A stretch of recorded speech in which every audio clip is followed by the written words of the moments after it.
النهارده جايه لكم فيديو جديد. عندنا عزومه النهارده، هنصلي على رسول الله ولايك وشير وسبسكرايب للقناه.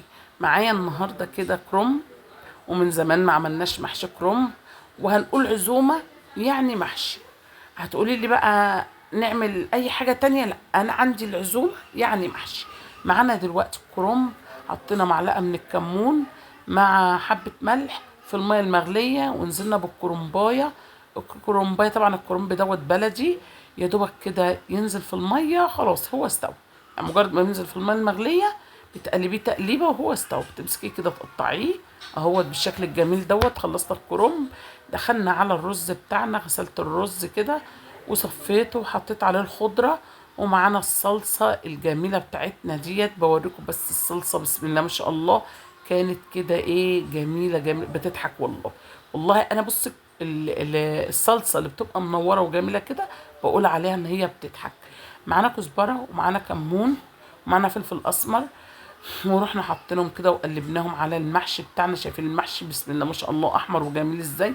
في نفس الحله اللي احنا خدعنا فيها، واروح ماسكه المحشي ونروح لفينه بالشكل الجميل دوت، ونروح ايه نكمل بقى لف مع نفسينا. وتعالوا نوريكم دلوقتي. معانا بسم الله ما شاء الله بطايه، ومعانا ديكين كده حلوين. تعالوا نشوف النهارده.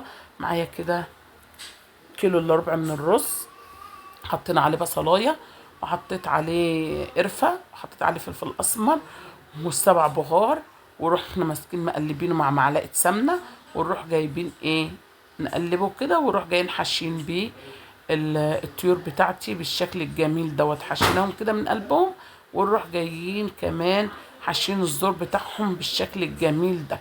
خلاص كده خلصنا الطيور بتاعتي. نيجي بقى على ايه، نروح حاطين الطيور، نحطها بقى في الميه بتاعتها ونسيبها تعيش كده في قلب الايه على النار. تعالوا نشوف دلوقتي. معايا كده كوبايه من الزيت، معاهم 6 معالق من الدقيق، ونحطهم كده يحمروا معايا او اشم ريحتهم او يدوني اللون الذهبي الجميل دوت.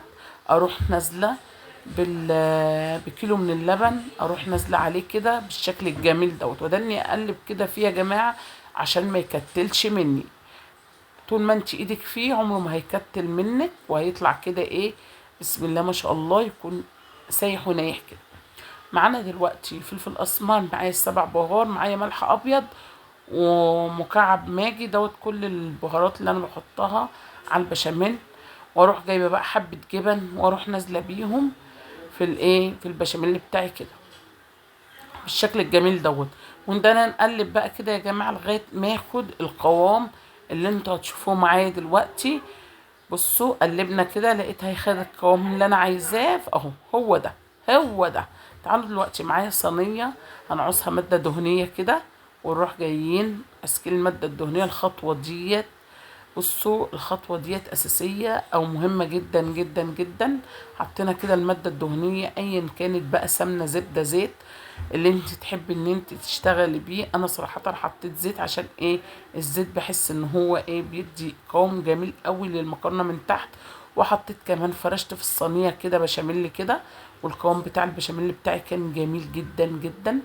ونروح جايين جايبين المكرونة بعد ما حطينا عليها نص البشاميل. يعني انا بقسم المكرونه بحط عليها نص البشاميل، واروح جايه حاطه ايه، اروح فرداها في قاع الصينيه بالشكل الجميل دوت. خلاص فردتها كده في قاع الصينيه اهوت يا جماعه بالشكل القمر ده.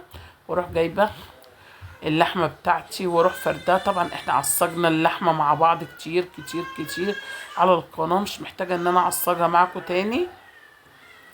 ورحنا جايين فردينها كده على وش المكرونة اهو. شايفين كانت صراحة ريحة التعصيجة بتاعتي كانت قمر قمر قمر، وريحتها جميلة، كانت حاجة كده زي الفل اهوت. فردتها كده على وش البشاميل كده يا جماعة.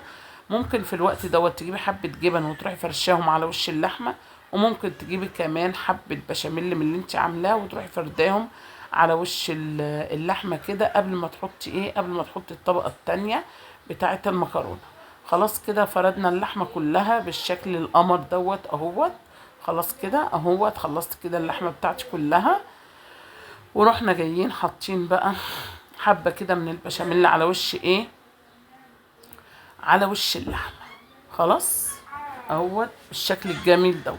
فردنا كده على وش اللحمه كده. لو وصلتي لغايه هنا انا مستنياكي تحطي لي احلى لايك وتقولي لي ايه رايك بالفيديوهات بتاعتي اليومين دول. وبصوا انا بجد بجد مبهوره، وبشكركم جدا جدا جدا على التفاعل الجامد اللي انتوا بجد يعني مفرحيني. و... ودلوقتي فردنا كده البشاميل كده على وش المكرونه اهوت، ونروح جايين فردينه كده على وش المكرونه اهوت. في الوقت دوت بكون مولعه الفرن على درجه حراره، اعلى درجه حراره عندي، وبحطها الصينيه في الرف الاوسط. بلاش تحطيها تحت خالص، على اساس ايه؟ ما تلزقش منك، لا هي في الرف الاوسط بتديك اللون والسوى المظبوط اللي انت عايزاه. ماشي، حطيت على الوش كده حبه جبن ورحت مدخلاها الفرن. وتعالوا دلوقتي برضه هو نفس. وطبعا دلوقتي يا جماعة ادي المحشي بتاعي كان خلص اهوت، بسم الله ما شاء الله. وتعالوا نشوف المكرونة بتاعتي بعد ما طلعت من الفرن، وادي المحشي بعد ما سويناه، والفراخ بعد ما حمرناها.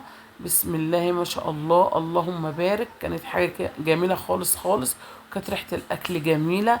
تعالوا بقى نوريكم كده، نطلع لكم خرطة من المكرونة. يا رب يكون الفيديو بتاعي عجبكم. مش تنسوا احلى لايك وسبسكرايب.